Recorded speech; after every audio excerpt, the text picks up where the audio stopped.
Hi, my name is Olumide Idowu. I'm from Nigeria. I will be talking a little bit about issue around climate change in Nigeria and how climate change has been affecting different groups and different set of people.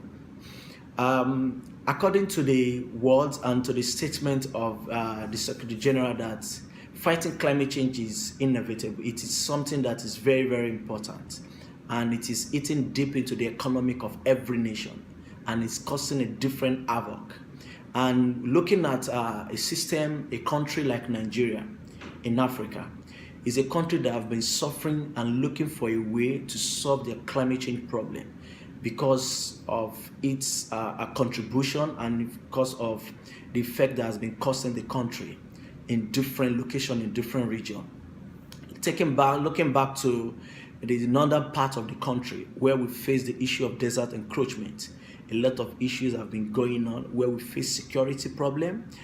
Climate change has been something that is very, very, a big discussion when it comes to our desert encroachment, when it comes to security problem, and coming back and looking back to the western part of the country where we have a lot of flooding, a lot of waste management problem, a lot of sea level rise, which has been taking away people's property, which has been causing a lot of people to be displaced from their home.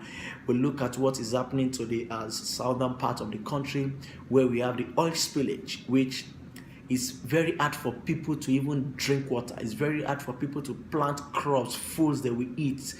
That is what we call the impact of climate change. Climate change is a time bomb. And if Nigeria or the world did not take urgent action, we're going to continue to suffer from the issue of climate change. Climate change is a world discourse where people need to take their steps in making sure that they talk about these things and find lasting solution.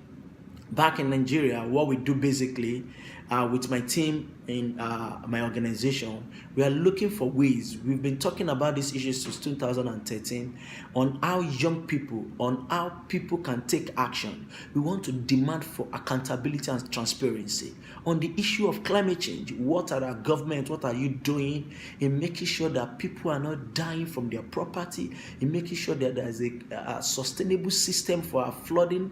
What are the preparedness they are putting in place because the disaster is getting too much? So we come together as young people to use different platforms to talk about the issue of climate change.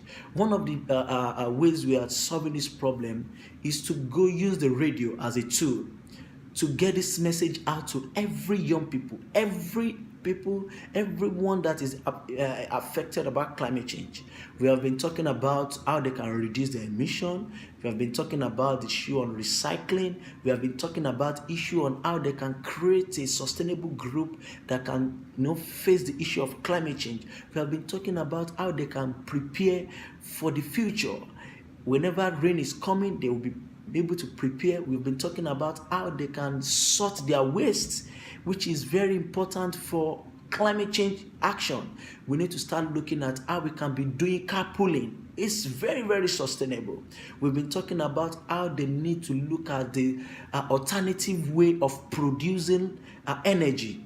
Renewable energy is the key, is something that is sustainable for us. So my organization have been looking out for a way to talk to young people using this kind of platform. We've been to different universities, we've been to different primary and secondary schools where we talked about teach recycling early. We have a project called SDG for universities. These are the ways we are using to impact, to talk to people on why they need to get ready for the issue of climate change. Thank you very much, and I hope we continue to have a sustainable way to talk about climate change. Thank you.